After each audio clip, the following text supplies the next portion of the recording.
I just have coffee, so. Nice. Okay, 5, 4, 3, 2, 1. Hello, T, and welcome to the Make Life Rich Movement podcast. Thank you so much for coming on. I am so happy to be here. Thank you for having me. We are in for a treat, everyone. T is one of those serial entrepreneurs that took a feeling that she felt on vacation and came home and brought it to life for others to experience. And simultaneously to that has created something that everyone can interact with, even if you aren't in her home state of Houston, her home city rather of Houston, where she has her restaurant Traveler's Table. And she has subsequently opened Foreign Fare, which is a chic travel apparel line that any single person looking to look slightly less unhoused while vacationing would absolutely be Googling at some point in time for the line that you could never find. And I'm here to tell you it's here. And we're all very, very excited. So, T, thank you so much for coming on. And thank you for all of your work. You have truly taken the traveler's bug and brought it to life into physical form for all of us to be able to enjoy. Yeah, I can't wait to talk about it. A little bit about what we do, and at least in our home city, is my husband and I have two restaurants in town. One is called Traveler's Table, and one is called Traveler's Cart. Traveler's Table, we call it curated global cuisine, and we take dishes from all over the world, from maybe dishes that we've enjoyed, and we bring it back and put a slightly creative twist or on a different form, our version of it, and we put it on the menu. And when we opened in 2019, people were like, "Oh, that's such a crazy idea!" Like putting everything like almost like an Epcot center under the one roof of a restaurant. But we wanted to do it in obviously a polished, refined, elegant, tasteful way. And I feel like we've achieved that. And now we're pretty popular, and we have a good following for dinner and for brunch. And we just opened our second restaurant called Traveler's Cart 2 weeks ago. And I know, I was so excited. And that concept, it's actually a little bit bigger with square footage than Traveler's Table, but we've expanded the hours, so it's a little bit more casual for lunch, dinner, and late night. And there we're focused on global street food. So it's dishes you may find in street markets from around the world. Oh, man. I think there's a little I want to unpack here because I think it says a lot about who you are and who and your husband are together as a couple. There's a certain amount of like downloads that you get from going somewhere completely brand new. And it often starts with what you're seeing and like what you're hearing and looking at. And then there comes a moment where you get that first bite in this new place.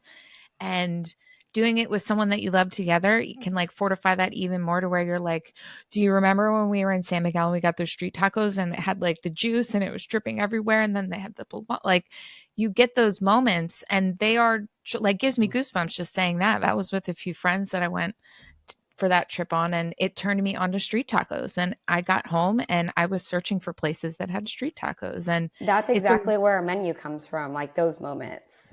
yeah, the connection of Yeah. being like, wow, I really appreciate you sharing this with me. And I love it so much that when I travel home, I'm going to work really hard to try and find it. And often when you can't find it, you then try to cook it yourself. And I love that you're the happy medium to be the space to where you're not only cooking it yourself and giving it that spin and twist, but you're also paying homage to these flavors that you fell like head over heels with when you were in that place at that special time. Like, just being open and seeing and doing new things. Yeah, absolutely. And that's how I'll name one dish, for example, like we were on our honeymoon in Chiang Mai, which northern part of Thailand, and we encountered this dish called khao soy, which is like a northern yellow coconut curry with chicken. And it was unique. It is found in Thai restaurants, but it's not like the pad Thai or maybe some of the other dishes that a lot of Americans are accustomed to. So we thought those are the type of dishes that excite us, like the ones that people may not know about, but we find that like we know that they would be really excited if they did. So we try to add those type of dishes on our menu. Oh, that's so fun. And I really enjoy the fact that You and your husband kind of gambled in this regard to kind of put together a place that's bringing so many different flavors. And guys, if you're not familiar with a restaurant, they typically need a concept, and concepts for restaurants typically start with a menu, and many in the past have tried, but there needs to be an authenticity that's gluing all of these flavors together. And for T, it was her love of freedom and travel and the thoughts and feelings that it provided her. And it resonated with people so much that it did make sense for it to be a menu where you get to taste the flavors of the world without leaving your city. Like it's like, I love it. It's just so perfect. Thank you. I know you said it was a huge risk, and for sure it was, not only financially, but my husband was in the pharmaceutical industry before, and they were doing like clinical trials for bigger pharmaceutical companies, like drug clinics, and sold it right before COVID, which would be like one of the probably peak busiest times for a clinical trial business, and then opened a restaurant. And at the time, I was still I was an HR director. And so I was still working full time and helping at the restaurant to make sure we had like a really good foundation. And I didn't officially leave corporate America until like, I think a year and a half ago. So I was doing both because we have 2 kids, and we had all the benefits with my position, and we wanted to make sure it was going to work before I left that full-time gig to help grow the businesses. So both of us put that, the time and effort into growing it, and then we both took the risks financially for that. Wow, you've gone through the gauntlet. And I was just telling Alex, your publicist, before he jumped on, there's been such a beautiful synchronicity in a lot of the people that I interview. And it's that, I often fall in love with these businesses and I'm like, there's something to them. I know there's something to them. And then I have a conversation with them, and I find that they looked fear in the face in 2019 and 2020, and they turned to passion and found their purpose and just, lit their future by the seat of their pants and just went for it. And to hear your story and your testament of your husband selling a company during a crazy time, very volatile time financially, to then saying, you know what? I'm going to open a restaurant that has a 1% to 2%, profit margin if I'm doing everything properly. And like, let's just do it. And then, you know what, honey, you can quit your job now. Like, let's just do it all. Like, that is for some insanity, but for you, it was the spark that lit the rest of your future and your journey and your career path that I would say is pretty perfect for you.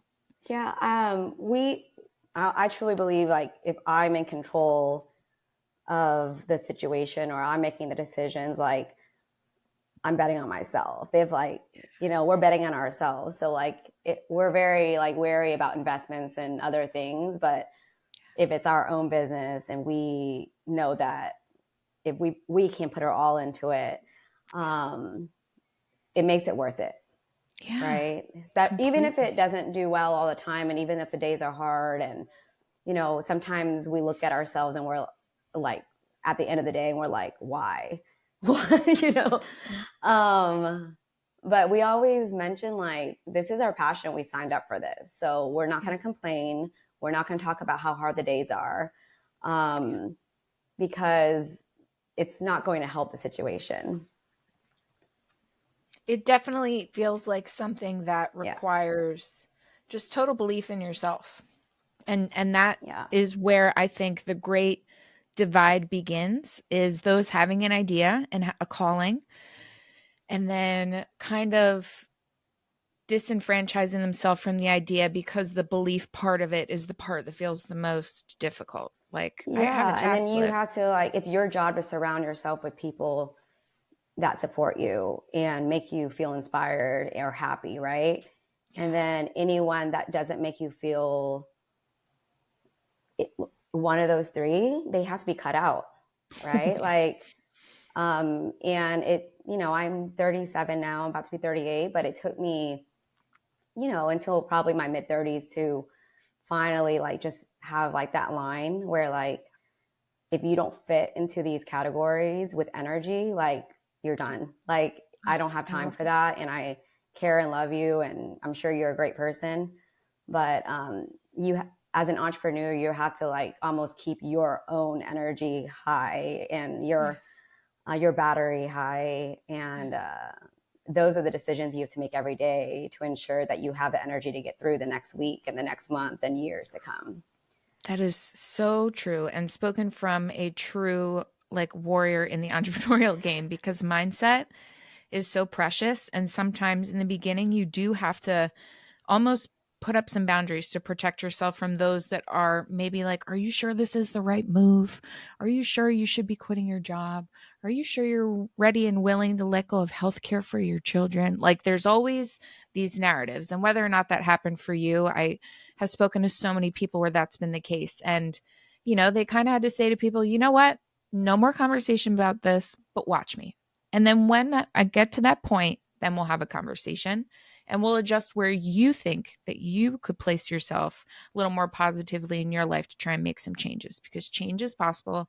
And as you said, when you're in control for your business, you're going to put in those efforts that are going to take you the absolute extra mile, which I would imagine with your corporate background, were there moments where you had to kind of pull from that tool belt to be able to put in the structures or the foundations that you needed when building this new business that neither of you really had much, to my knowledge, much experience in? Yeah, I actually, that actually is what helped us, I think, a lot in the beginning is having the structure. I guess I worked for 3 Fortune 500 companies. So I worked for Hilton. I was a regional HR manager. I was over 30 hotels for them. I was over about 200 Starbucks locations for HR.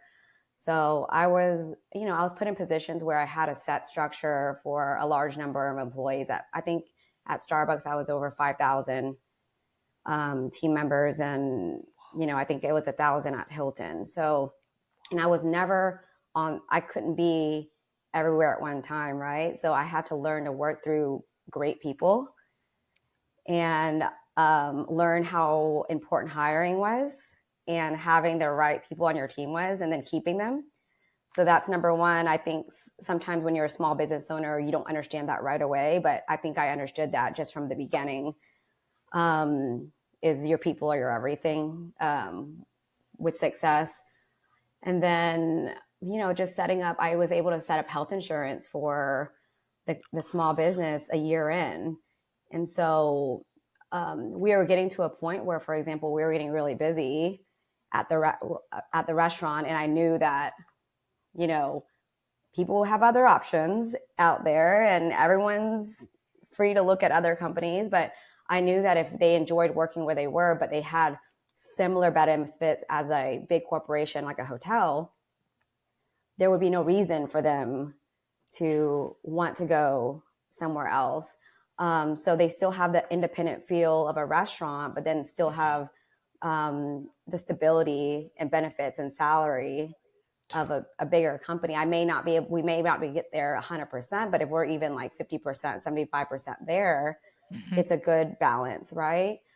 So Perfect. those are just examples of things that we thought about from the beginning, and having like, you know, a best practice training guide when we have a new hire. Like, there's something when someone comes in, they're able to like learn their job quickly. So I Mhm. think my corporate experience with HR really helped with all those little things that people may not think about when opening up a business. Man, that's your music to my ears. I really love that you took the corporate approach for a restaurant structure, and it makes all the difference in people enjoying where they work, which then trickles down to the effort that they put in, and then the camaraderie that they feel, and the family that is built. And then from there, that's a career, and that's no longer a job. And that's a place where people feel comfortable to really settle in and get to work and find their purpose within this structure to ride that long wave of being a part of this family. And I think a lot of small businesses in the beginning, I don't know that many people think of longevity or becoming a heritage brand, hitting that 50-year mark in your hometown and being known of as a company that's been around forever, because you took care of your employees first. and putting in that structure and the employee guides and starting everyone off on the right foot. These are just things that I think tend to get overlooked, definitely within the restaurant industry. But I think across the board, I would encourage anyone listening to really listen to what T said. And you don't need to be an HR professional to do these things. There are plenty of smaller companies you can hire that can help you put in a package for your employees. But at the end of the day, that action showed her employees that she saw them and that they appreciated the work that they were putting in. They considered them family and wanted them to feel safe and protected and not needing to look for employment outside of where they were because they knew that this was a space to grow. And that is something that you can do on so many levels, even on the free side of things, without having to, reinvent the wheel, but do give yourself that support and do let your employees know that you care. Yeah. And I will say, just advice for small business owners, obviously it was very different in the corporate side where, packages were handed to me and all I had to do was execute. Right. And so I was able to see a lot of plans and see what was being offered out there.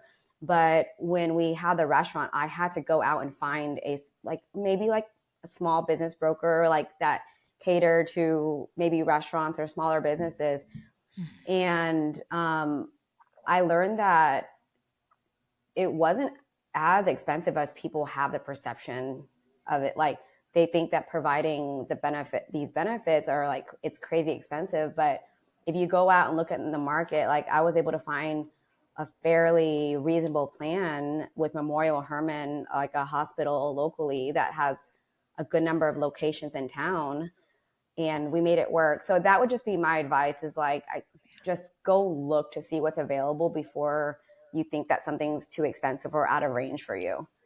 Yeah, that's such great advice. Things have changed so rapidly, guys, and the digital landscape has really brought down the costs on a lot of things because there's so many different options. So even the conventional options are proving to be a lot more affordable in all different factors of what you could need for starting your business. So, just start with a Google search. That's great advice. I think a lot of people place some boundaries in that they can't do something. And, you never know until you look, for sure. Now, I need to know, you had to have been traveling regularly when you were in these positions, managing Hilton's and Starbucks, right? Like you were in and out of the airport? Yeah, that's kind of where my ideas started. I mean, I would say that I travel the most with Hilton because all my hotels, I was based in Houston, but all my hotels were on the East Coast. So I was traveling maybe to Florida one week and then New York another week, just depending where the HR situations were. And so I never knew where I was going, essentially. And some things were planned, some things were unplanned, right? And so I was finding that I had to pack quickly and then I almost had to be almost ready to go whenever. And sometimes I had to leave the airport and go to the hotel immediately for a meeting or go somewhere where there was a very tight timeline. So I needed to look polished enough and professional enough right when I got off the plane to go directly to that meeting. But I obviously wanted to feel very comfortable at the airport and have it, having versatile looks where I could go from a business meeting to dinner with colleagues. So that was where a thought I had was with the travel apparel. But obviously, even without the career travel, I love traveling with my husband and on my own. And we learned that there's a lot, and I know you can't always do this. So I'm not like this, you have to do carry on every time. But I did learn that you do have a lot more freedom when you have carry on only, because one, it obviously saves time in and out of the airport, but then we all know that there are delays nowadays. And, there are a lot of errors with the airlines losing your luggage. And so, for example, if there's a delay and, you can't get home that night and the airline has your luggage, it takes a while to get your luggage back before you can fly to the next place. If you have your luggage, if there's a spot on a different airline, you just leave and buy that ticket. And you can get a flight to wherever you're needing to go, or there's just more options. You could take, a bus or a train, wherever you are. So I learned that you just can do a lot more, or you have a lot more options when you're in a situation like that, when you have carry on only. So that's kind of like where my thought process started. Is like, okay, I want to make sure I save time. I want to make sure I have more freedom to have the options if I'm in a crunch. But I still want to look cute and stylish. And that's important to me, right? So I designed Foreign Fair to be all those things. I want it to be first and foremost stylish because I want women to feel confident in those outfits. I don't want someone to, get something just because it's functional and not feel confident or beautiful in it. So, one, stylish, two, versatile, where you can wear them day to night. So everything has a classic silhouette, things that are removable, like belts that are removable, or waist ties that you can like tie in multiple ways to give it different looks. So you could have 10 different outfits in that, that one style. And then the third thing was like, things that may delight a traveler, which are hidden pockets. So our Wrap Me Up dress that has been featured in Travel and Leisure, which I was super excited about, has a hidden pocket where like near the wrap tie, and then it still has those two open pockets on the side. But travelers know that like if you lose your passport or an important document, you're in for it, right? Like it's very challenging when you lose an important document. So I wanted to create, obviously people that, having it purse optional. So if you're out exploring museums or exploring the town, you don't essentially have to wear a purse, especially with a lot of pickpocketing now in a lot of cities. I've personally been pickpocketed twice in Paris, in places where I didn't think that I would be pickpocketed. And luckily it was just cash. But like, man, if I had my passport, like that was like, I felt like that was like my warning. Like I was like, you better like get it together. Get a plan. get a plan together, because next time it's not just going to be cash, right? So anyway, those are things that were important to me with travel is, obviously like having the fabrics that are easy to maintain, wrinkle resistant, but still like soft and durable, were important to me. Things that you could just hang possibly when you take like a warm shower, hot shower, and the steam just maybe get some of those things out. So things that you can just grab and go. Yeah. You're speaking my language because I worked in pharma for a few years and I was traveling regularly throughout the month. And if I were traveling alone, I had to be ready. So I'd be checking a suit that I'd then have to change into in the bathroom. It was a whole thing. It was annoying. Oh, yeah. Or if traveling with a colleague, I had to wear professional attire. And I remember Googling all the time, like flight wear, business flight casual. Like I was just like typing in like, what can I wear? What can I wear? Anything, elastic waist. Like, please, somebody help me. Like, what can I put on? I'm on a plane for 5 hours, 6 hours, delays.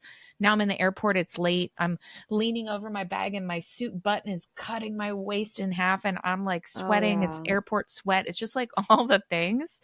And your line is literally the answer to all of that strife for any professional woman that's ever had to fly more than once out of the month. Like you really lose the luster for travel when you're traveling for work, and it becomes all about comfort. How can I arrive there looking professional, but like, gosh, I have to sit on this plane. You're typically going one side to the other. You're on for hours.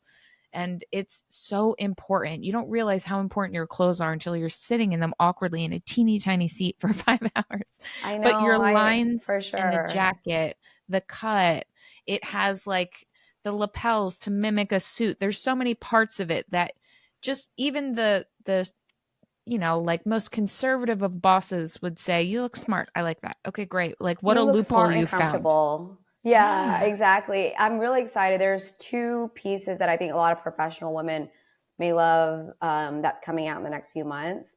I designed this it's a long vest that actually you can wear as a long vest, but then you can like zip off the bottom and you wear it as a crop vest as well. So there's two different looks with that on its own, but I love, you can just like put it over a turtleneck.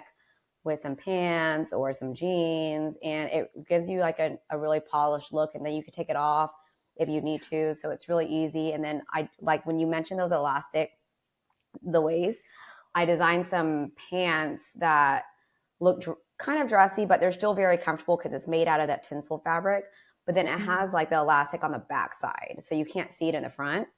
Nice. And then there's an option for like a tie in the front, so you can make it look like it's not like those comfortable airport pants, but they are.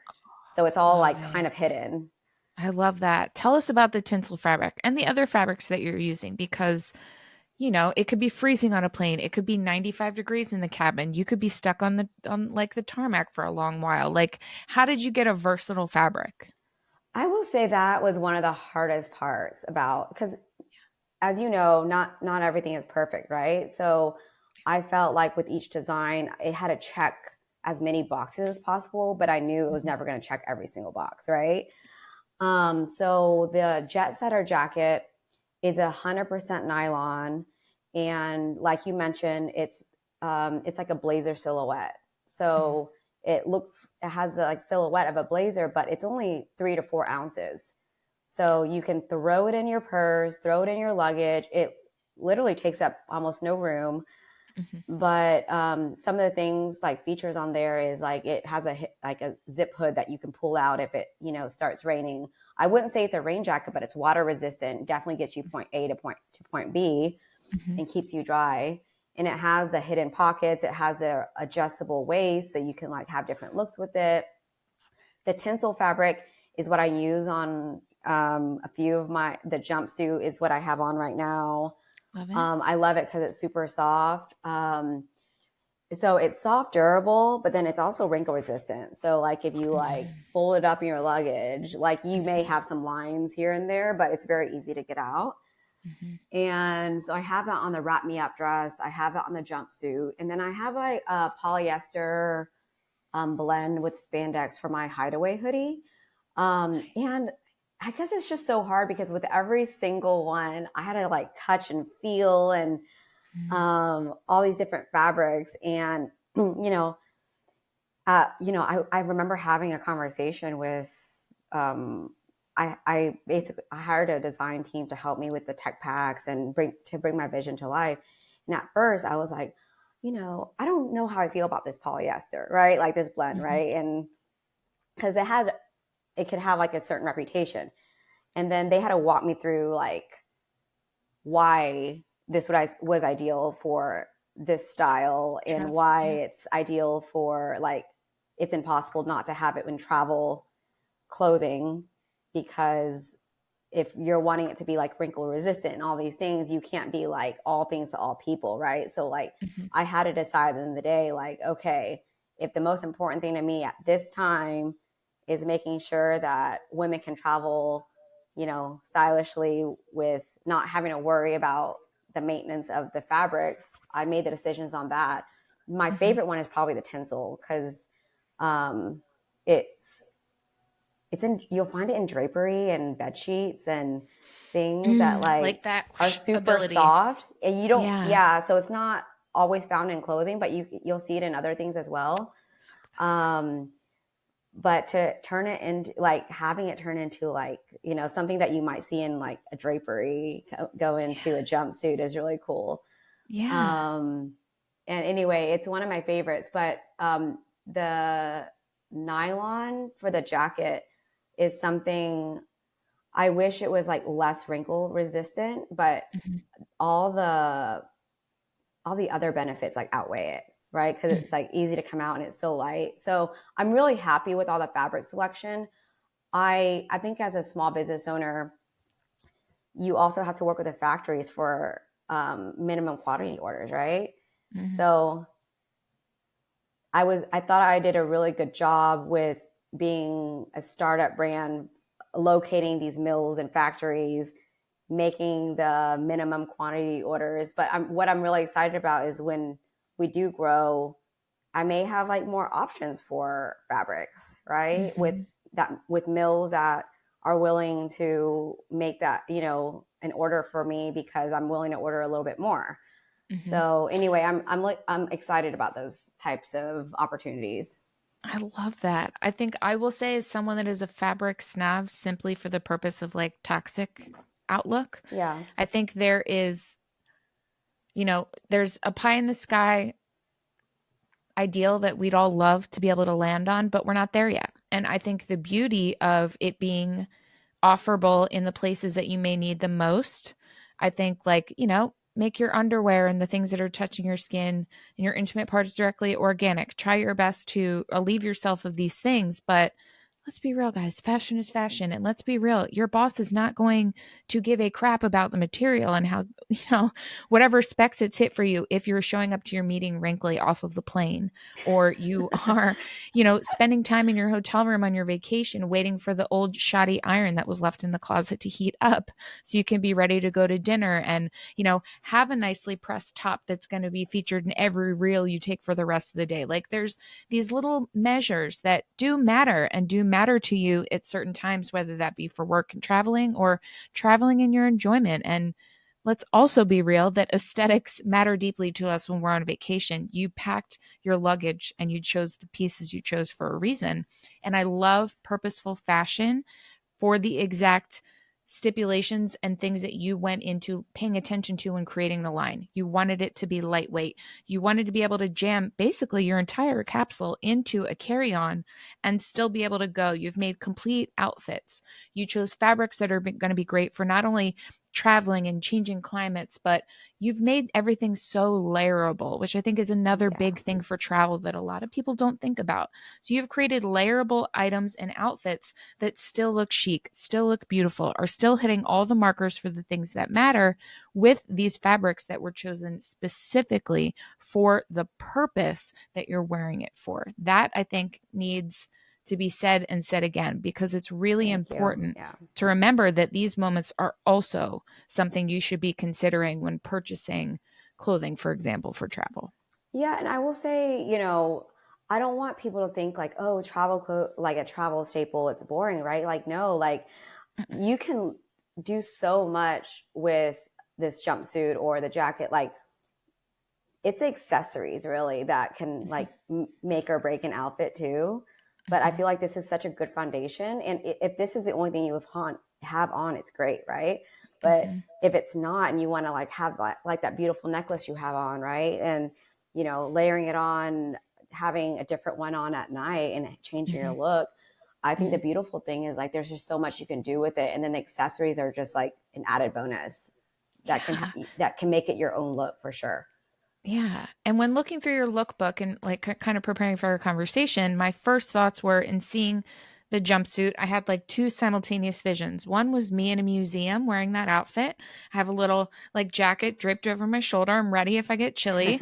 And then the other is me like having a small meeting that isn't like, I don't need to be in my suit, but I do need to command attention for this office. It's somewhere I had to travel to. And that would do the job so beautifully. It would also kind of give an air of like, wait, you just got off the plane? You look incredible. Oh my God. Okay, great to see you here. Let's sit down and get this meeting going. Like you make it effortless. And that I Thank think you. is also something to pay attention to, because we can overthink packing our bag for a trip and what we're going to wear to the end of the moon, but your pieces really do stand alone. I know accessories can like take it all the way to the top, but guys, you're going to look through the lookbook, the Instagram page, the website, and you're going to see yourself wearing these particular pieces in particular places. And they're not just for travel. These are things that you can keep wearing throughout your life. You just know they're providing you the ease of when you're sitting in them, they're comfortable. If you're going through varying temperatures, they're comfortable. And at the end of the day, you look put together. You could have just run out the door and thrown on the jacket with some workout leggings and a pair of clean sneakers, and like, off you go. You look great. Yeah, I will say one design component that we've added on a few of the pieces are Oh. prints from places that I've loved and enjoyed. So like the blue jumpsuit, for example, on the side, and I can show you really quick. Like there's like this Oh, side panel on the blue beautiful. jumpsuit where it's like a Moroccan tile from Mhm. a town called Essaouira it's like a seaside town a few hours away from Marrakesh. So you'll find like subtle prints on some of the pieces. But the reason why it's just not in your face, and I didn't want to put my the designs, like I know I love bold prints, and I personally wear them on vacations as well. But if I'm wanting Foreign Fair to be like a staple in a closet in a capsule collection, I didn't want the prints to, take the show, and I wanted someone to wear it multiple times and not feel like, I know you probably think about it, like, oh, I've already worn this in that picture. I can't take, especially on your vacation. And so I wanted people to feel comfortable wearing it multiple times and not feel like, okay, I've already worn this in that place or that place, and I can't wear it again. So anyway, I really enjoyed also creating the prints for the designs as well. Oh, I love that. I was going to ask, are there any particular pieces that you created or designed because of a location and you were like, ugh, it's this? I mean, I think like the wrap me up dress I designed because of my European travels, because I love like how in Europe you have like those staple pieces, and I love how they accessorize and everything still looks very elegant, refined, and effortless. And then also the hidden pocket, walking around the city and making sure that, all your stuff is secure. But obviously it's just one of the places, right? But I think that like with the jet setter jacket, for example, those are the cities that like I've been to, like maybe London or New York City, that, I'm walking around all day and then it starts raining, or, hey, it gets a little bit chilly. And I'm primarily walking from one place to the next. So those are the experiences that got me to think about designing something specifically for those type of experiences or travel. Yeah, you can tell it's just truly you've created the traveler's dream wardrobe. I think there's just like, what does it feel like to have like, the carry on of your dreams ready to go at a moment's notice after years of struggle? I don't like, I know I'm very proud of where to the point where I've gotten to. I think like I don't really think about it much, honestly, because with the restaurants, I'm running the restaurants, and then I'm also like packing the orders, and then figuring out like, hey, the factory called me about the new styles coming, and there's a delay for this reason, right? So I feel like I'm constantly solving a problem, and so it's hard to truly reflect. But no, I'm proud and happy of where it's come. It's a small collection right now, but it's growing. I have this like travel set that's coming out with the Madal fabric that's in 2 colors. So I call it the airport uniform, where it's like, a jacket with the jogger pants, with the shirt, and then you could wear as an option, have a dress too, and mix and match in black and like a mocha color. And so my favorite part about having the company is, with the restaurant, I'm really behind the scenes a lot, and helping plan and prepare and do the marketing, and I'm the PR and all that. But with Foreign Fair, I'm going to pop-ups, I'm hosting pop-ups, I'm hosting parties, and talking to ladies about my line in person. It's a completely different experience than being like behind the scenes in operations in another business, and then being the face of another. So I really enjoy that aspect of having the Foreign Fair line, and having the pop-ups. And I think it's interesting, like I'll go to the restaurant, and we have like 150 employees there, so I'm able to like delegate a lot and help plan and prepare and strategize. And then with Foreign Fair, it's me and one other person. So I have to like move different muscles, and almost think like a small business owner for one, like an extra small business owner for one.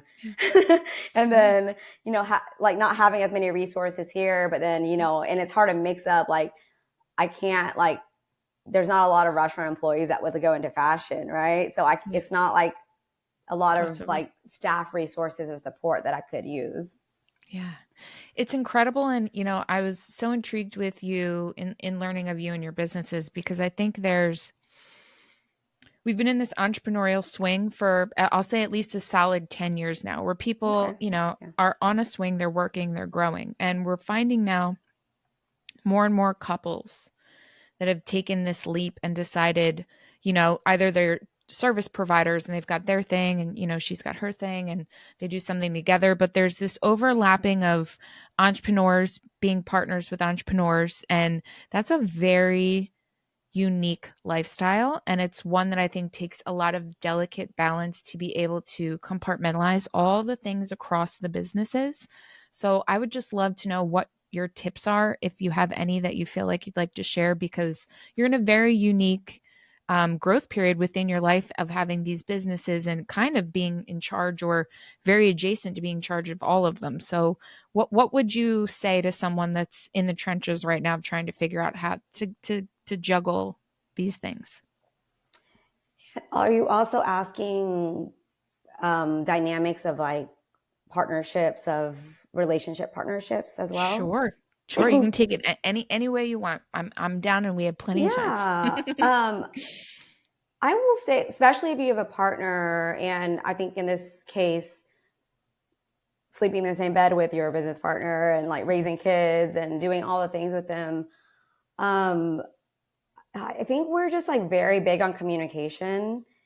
And I think when I became like, full time in the business, and we had a conversation about like things that we both have a say on. And obviously we both have a say on everything, but Yeah. these were my main things and these were his main things. And if I needed to make decision without him on like X, Y, and Z, I was going to do that. And he could do that without me, because I trusted him in these categories. Because we try to like be at every meeting together at first, and we try to make every decision together. And there were just like at some point too many decisions to make and tasks to do every day. So we had to split it up and trust each other, right? And where there are days where we don't get along, and and that's normal, right? But Yeah. I think we're both very type A too, which makes it hard sometimes.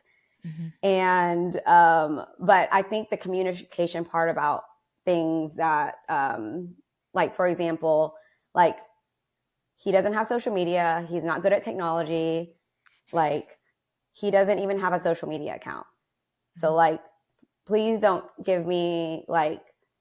please don't go in too hard on, the social media feedback, because you don't even like know what a wall and a feed is, you know what I mean? Like, and we joke about that all the time, because he's like, when I first met him, he was still he reads the newspaper. He didn't have a social media account. I couldn't find him online.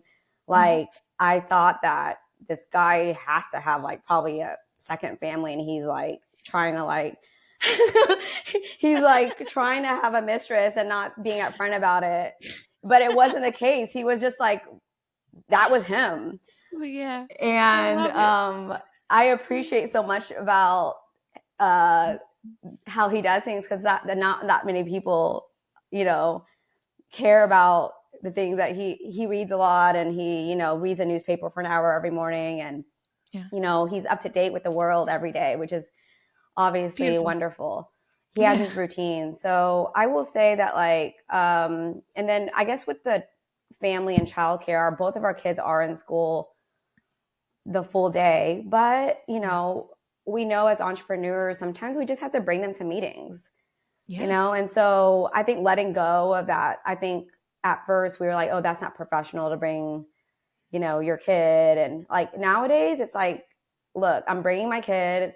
She's going to sit on her iPad and do her homework and study or whatever she's doing, a drawing, and just like letting go of what we feel like was like quote unquote professional or not. And I think it's really nice having your kids there, because they get to see like what we do all day. And, it inspires them and gives them ideas of things that they enjoy and what they want to do. Like when I brought my daughter on to like a photo shoot that we were doing, she was so intrigued, she was like behind the camera guy all day. And then when she got to see like the end product, she was like, I was there that day. I was like, yeah, you were. I love that. Right. That's beautiful. I guess one piece of advice is also like, it's really easy to talk about business all the time and then talk about all the things that are going wrong. So we have this like, you're not allowed to talk about business right now type of like hours where we have dinner, and like you can't bring up anything that has to do with the restaurants or the business. And if there is something urgent that comes up, we do it before we order the food.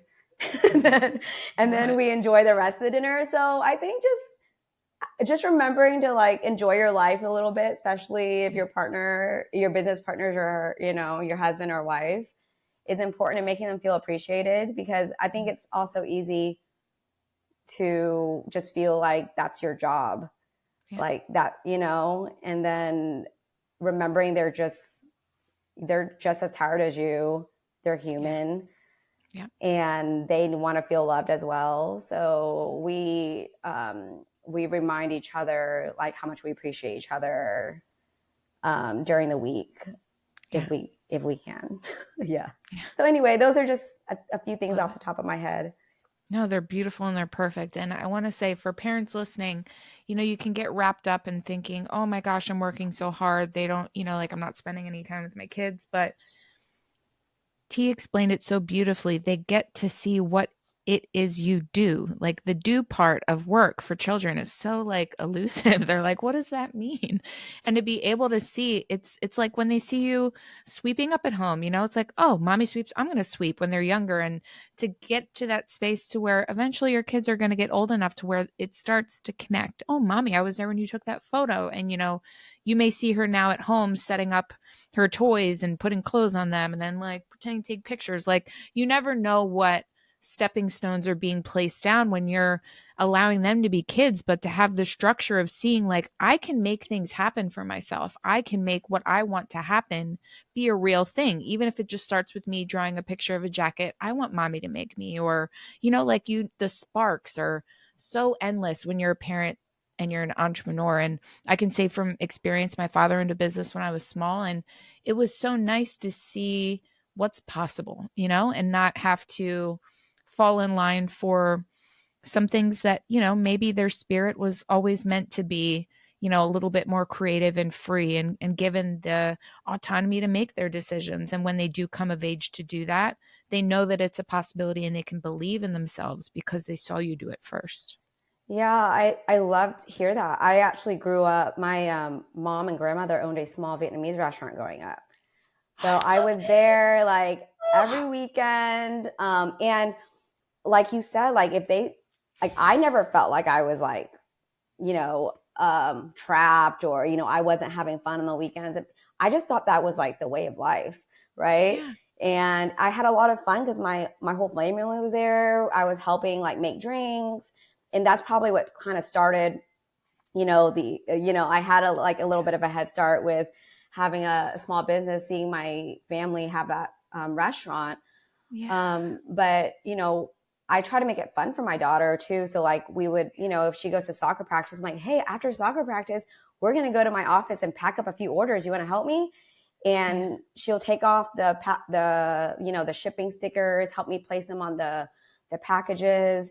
And at the end of the day, she had a lot of fun doing it. So it's all about how you present it, I guess. Yeah. And how beautiful, like to your testament, you saw your mother and grandmother be business owners. They own a restaurant. Now you and your husband and subsequently your children own restaurants. Like, what is that full circle moment like? That's so beautiful. Well, I will say that I didn't appreciate it. I think as much as, I do now. My family, my mom and dad both were immigrants from the Vietnam War. So they came over in 1975. They met in Chicago. And then my dad went to school there and got a bachelor's degree. And then he became an engineer at NASA. So Awesome. that's why we moved to Houston originally. Cool. And So cool. then, so my dad, growing up, was an engineer at NASA. My mom had that small Vietnamese restaurant. And then she sold it eventually, retired. It was a lot of work, obviously. And I saw how difficult it was to run a restaurant, a family-owned restaurant back then. And we sold it, right? And then full circle, I never thought I would have 2 restaurants now. But it does really come full circle because I felt like I grew up, I wouldn't say it was like chaotic, but I would say like you went with the flow a lot. Yeah. And so I think it helps me like in situations where when things happen, I don't freak out because I'm like, okay, like how do we resolve this? And Yeah. because I felt like growing up in the restaurant, it was very much like that. Oh my gosh. I'm sorry, I'm a crier. You got me there. It's so No. beautiful that your parents sacrificed and everything they went through to get here. And then, it's kismet that they met. And then your dad got a job and moved to Houston. And it's just so beautiful that, I think our generation, I'm 39, we focused a lot on the generational curses that were given to us. But your story just reminds me of the generational blessings that can be given to and the very what can feel mundane at the time experiences that we live every Yeah. day, but they really do lead you to develop such character. And I think now more than ever, we need people full of character that find their passion and really lean into it and somewhere aligns with your purpose. And then you're like, holy crap, my passion is jet fueled and here I go. Like I'm going to do it. And I just love speaking to people like you that are willing to share their journey and their story because there's just always something deeper there that we can all connect to. And it's that we can continue to make a brighter future for the next generation underneath of us. We have to take in those lessons that we're a part of and do our best to pass them on in a fun way, as you said, because I think that's the beauty of being 30-year-old parents at this present moment. Our generation can Yeah. parent the way they want to parent too, which is it's just a cool time right now. There's so many great, beautiful things happening. Well, I think you're asking the right questions, or at least, because I'm forgetting about all these things. And then the way you ask the questions, like, okay, that's kind of where it started. And it's kind of helping me reflect as well. So thank you.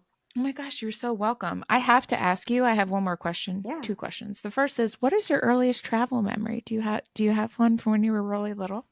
Well, I wouldn't say I travel extensively up until my first international trip with my family was to Vietnam. Oh. And it was really beautiful. Like I was 17, 18, 17 years old. And my parents, after I graduated high school, planned a 3-week trip to Vietnam. And we went to all the major cities from the south to the north. And that was when I first fell in love with travel. Oh. And it was hard to explain, but obviously going back to where your parents are from and then also Mhm. experiencing a totally different environment.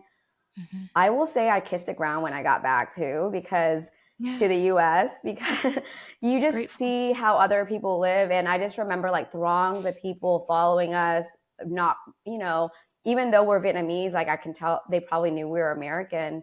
Mhm. And, they would, circle our car. And, it was a tough experience for me because I saw how others lived in other parts of the world. And I just appreciated what I had so much more. And it motivated me in different ways. Oh. Um, and then, I went back on my own solo earlier in January, and there's a lot of progress in Vietnam, but, Yeah. there's still a lot of places, towns there that are still very much, living in poverty. So, Yeah. um, I will say like it just gave me a different perspective going back to Vietnam, but then also having a Vietnamese restaurant, growing up in a small Vietnamese restaurant, I was able to taste the food Oh. in where it originated from, Oh my god, right? full So circle. like because my grandmother was a street vendor in Vietnam before coming to the US. Oh my god, I'm a So mess. And then the yeah, and cart. Oh my god, I'm dying. when travelers cart. So we do mention my grandmother on the website, and it all started with, like, as you said, like my family making that sacrifice and working really hard after, coming to the US, and me now, as in my late 30s, realizing how much it was sacrificed and how much work was put in. And then through the restaurant, I was able to ask my mom and dad a lot of questions about, because I think our culture is like, you really just don't talk about bad things, right? And you don't apologize. You don't really you just like almost forget that fight happened and you move on. Like, communication is not a strength in our family. Same. Yeah. And so it was nice because I was able to, like how you've asked me really great questions, I was able, from my experience, ask questions to my family, and it gave me a much better understanding of where their perspective and their past and why they are the way they are today and the decisions they made, etc. One of the moments, I will say that in January, I went to Vietnam on my own, and my dad was there on a business trip, so I did meet him. And we were having lunch in this tall building, and it was a very unexpected, nonchalant moment, but we were just looking out the window, and he was like, "That's the river that I'd escaped on." Like, I went just out of nowhere. Yeah, I know. Oh my God. I was like, "What?" Like, what?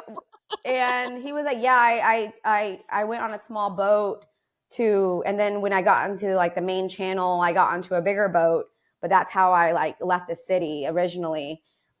But it was like that for me. Traveling to Vietnam and learning more about my family history meant a lot to me, and then also physically seeing the river and place that my dad used to live and, used to, obviously it was a big memory for him, but I don't think he would have ever mentioned it if we weren't there together.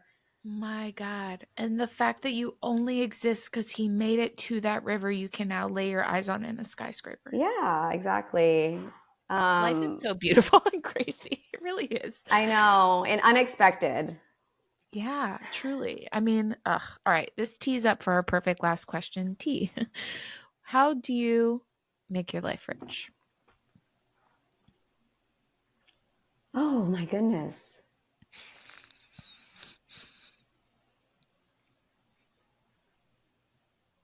For me, it's about living life on your own terms, but still making a positive impact on the world. There's no point of living on your own terms if, you can't take care of your loved ones or making the world a better place. I think even if it's a small difference, I don't think it needs to be this grand idea of changing everyone's life on this earth. There's just, I think, taking small steps is, and then if you can make one person's day better, I think that's a win, right? And so if you have that mindset of improving every day, making one person's day better every day, I think for me, that's making life rich. And then it's not about the material things at the end of the day. Yes, I may nice vacations and nice things and all that, but at the end of the day, the reason why I work so hard is I want to do everything on my terms, and never having to answer to whether it be my husband or a corporation or anything. I want to live life to where I can make my own decisions and have an impact where I want to have the impact. Love it. That's so beautiful. So beautifully said. T, thank you so much. You are a treasure. Your businesses are amazing. Guys, there's going to be so many links in the show notes. We'll feature all of the restaurants. You can find all the Instagrams as well as links to go check out. You're just know that foreign fare is going to be the absolute answer to not only all the basics you've been looking for recently, because we're going back to basics now, but travel, capsule, just put it all in the cart. It's your Christmas present to yourself. You deserve it. And yeah, thank you so much. This has been so fun, so enjoyable. Thank you. Thank you so much.